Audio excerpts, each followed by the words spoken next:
to 6, a helping hand with your land. Neil from Essex here with the Kubota Standard L-Series tractors. We're going to do a quick walk around here on these machines today, show you a couple of features and some of the things that make them unique. Let's see if this is a tractor that might suit for your operation. With so many tractors in Kubota's product line, sometimes it's difficult to know exactly what tractor is right for you. Our typical customer for a Standard L-Series tractor is somebody who's doing a little bit of everything, to be frank. Small horse farms, small dairy operations, landowners with 10 or more acres for the most part.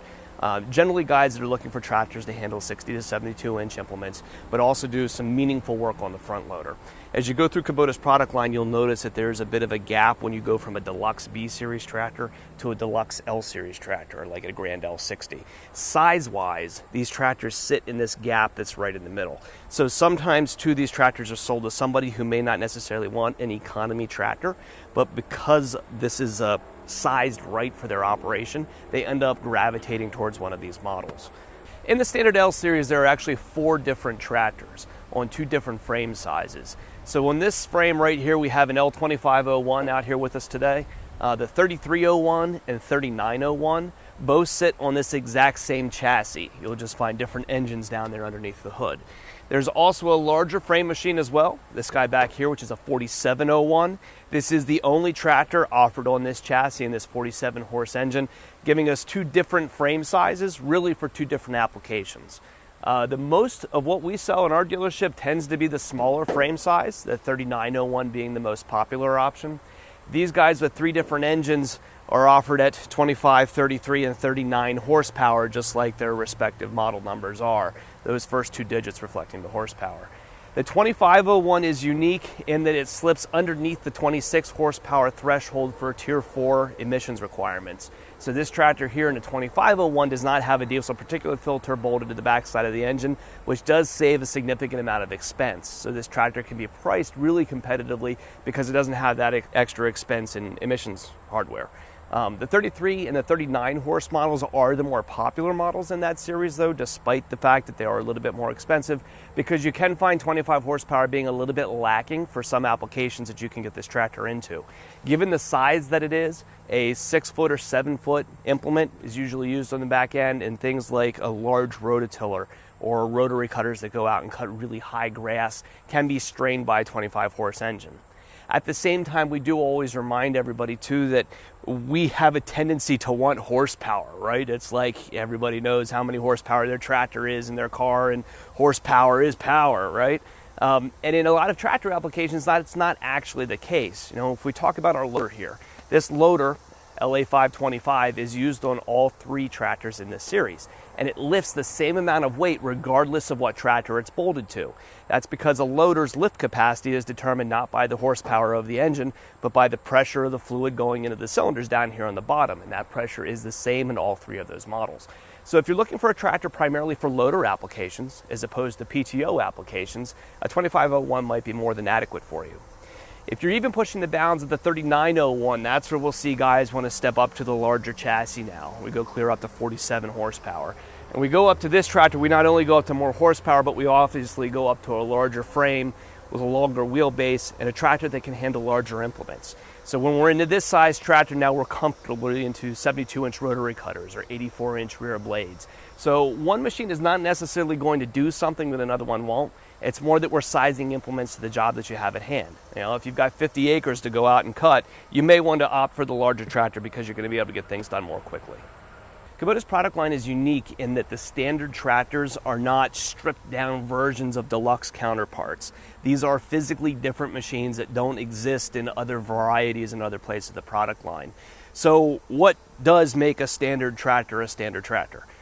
In this case here, if you look at the operator's platform, a lot of those things are pretty plainly obvious. The first and most visible thing is the big hump right down here in the middle of the seat. On a more deluxe tractor, typically the things will be situated where you have only a minor hump or a flat deck across here, which makes it a lot easier to get on and off the tractor and to swing your feet around. This is a less expensive way to build a tractor, just leaving this old school hump here in the middle. If you look down here along the sides of the seats, typically on a standard tractor too, we have a little bit more of an economy seat, with no armrests or anything on there, or Wouldn't be surprised if there's holes there on the back that you could add them if you wanted to. If you look down here at the sides, you'll also see that you can see down around the bottom of the seat down to the ground. In the more deluxe tractors, additional pieces for cowlings and stuff will be added to close this area off down here so you're not seeing down to the ground. The layouts of the controls and stuff are different as well. So the 3-point lever or the shifting levers and that kind of stuff, you'll find there are longer levers that go straight down to the tractor rather than being short throw levers that are closer up to the operator station that are attached by cables. Again, a little bit less expensive way to build a tractor. Not necessarily bad, and as of 10 years ago, very, very common, but simple things that Kubota can do in order to help hold the cost down. You'll see this one that we're beside here, right here, is also a gear drive transmission. Gear drive transmissions have been eliminated from most product lines now at this point because they're just not that common anymore, but Kubota does still offer gear drive options in the Standard L-Series. Generally, we do sell typically hydrostatics 99% of the time, but there are applications where a gear drive may be better. Now, if you're going to go out and cut that 50 acres of brush hogging that you need to do and you're going to travel to constant speed that entire time, hey, kicking into second gear and letting the thing go is not all bad. Conversely, if you're going to be doing a lot of loader work and a lot of changing of direction, you can shuttle between forward and reverse on these things pretty easily, but you're not nearly as efficient and productive as you are in a hydrostatic type transmission. So if we come around to the back of the tractor, you can see another place here that makes this an economy machine. If you look at the 3-point ends right here, the balls for the 3-point hitch are attached directly onto the arms, and turnbuckles are used back in here for all of your adjustments. On our more deluxe tractors, you'll see extendable link arms being added right here, as well as pins back in here rather than these rotating turnbuckles in order to make your 3-point hitch adjustments.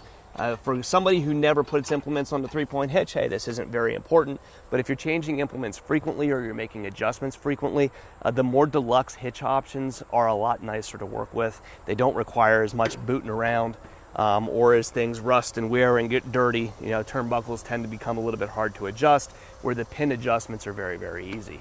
Kubota does actually offer a whole goods kit for these sway bars down here, that if you wanted to change these sway bars out to their more deluxe options, at this point it's a sub $200 kit in order to get the hardware for the nicer adjustment there. We also find a lot of people using Lamprey quick hitches, QH15, which would go on the back here and then enable you to back in and quick hitch your implements with that. So if these are things that you look at and you think, oh, well, I don't want a Standard L-Series tractor, there are easy ways to work around and make a nicer operating hitch, even on the Economy Series tractors. I'm sitting here on the 4701, which is a little bit different than the smaller 3 tractors in this series. One thing that we noticed in this model when digging through the price books, that this tractor shares a lot in common with the L30 series, the deluxe tractors that Kubota would have offered years ago.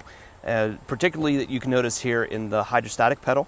When you go between your forward and reverse right here, Kubota uses a treadle pedal design on these machines that's nearly identical to what was used in the 30 series tractors. A lot of the control layouts and the operator's platform are going to be very, very similar. So you notice on the smaller tractor where we were pointing out the hump in the middle, the 4701, while it has a very small hump, is not nearly as pronounced as what the smaller tractor does. Again, kind of hearkening back to some of the things that we saw on the 30 series tractors. So one can assume that part of the reason why this tractor exists at this point is because when Kubota took that Grand L series tractor from years ago and put a lot of electronics in it to create the current L60 series tractors, they kind of kept the older design around as an economy model moving forward. So we see a lot of the same design aesthetic, a lot of the same kits and stuff to put rear remotes on the tractor and those kinds of things continue to be used in this tractor today.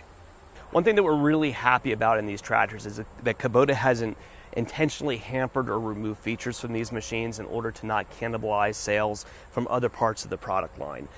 Things like skid steer quick attach couplers are available on both the LA765 and LA525 loader. This is a feature that, while optional, really should be standard equipment on just about every tractor that's out there, and we're happy that Kubota gives us that option on this machine. You'll notice too that both of these loaders can be removed from the tractor. Backhoes are available for this tractor. Rear remotes are available for this tractor, where from some competitive brands and their standard offerings have removed some of those abilities in order to not cannibalize sales from more deluxe tractors. Kubota has not done that, so this is a full feature-rich tractor that you're not going to find that it's not able to do something that one of its larger or smaller, more deluxe brethren might be able to pull off. So that's the Kubota Standard L-Series. If you have any questions about either of these tractors, or if there's anything we can help you with, give us a call at Messick's. We're available at 800-222-3373 or online at messick's.com.